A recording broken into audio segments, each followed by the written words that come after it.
Jadi harapan tak bagaimana Bu ketika ada penguatan gratis? Setidaknya secara kontinu bisa di tempat ini. Apakah sekali sebulan atau ya cukuplah kalau sekali sebulan. Tadi keluhannya apa Bu? Keluhannya kolesterol, asam urat, sakit kepala. Kalau pelayanan sendiri bagus sih Bu? Pelayanannya saya rasa terpadu, terkoordinir dan cantik-cantik. Cantik-cantik deh. Jadi harapannya semoga selalu ada. Ya semoga kegiatan ini terus berkesinambungan dan saya harap masyarakat bisa berkunjung ke sini. Jadi memang bermanfaat sekali nih Bu. Ya bermanfaat untuk masyarakat apalagi yang tidak mampu. Perasaannya Pak ada penguatan gratis seperti ini Pak? Ya, saya sangat senang saja karena ini membantu meringankan beban masyarakat.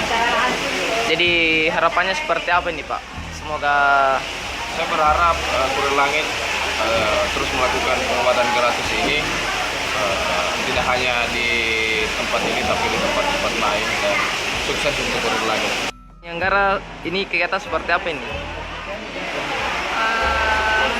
Klinik gratis atau pengobatan gratis.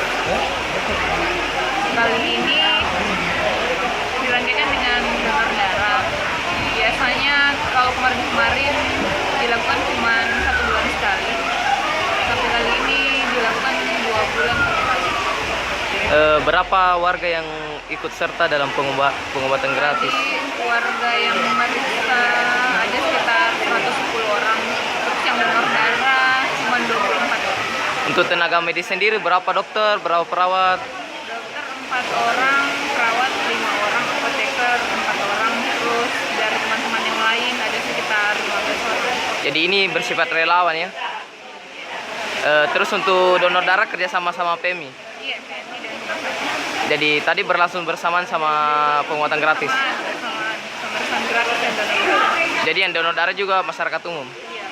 Sebenarnya dari seratusan masyarakat yang datang itu, mereka juga sebenarnya semua bersedia untuk donor darah, tapi karena ada kriterianya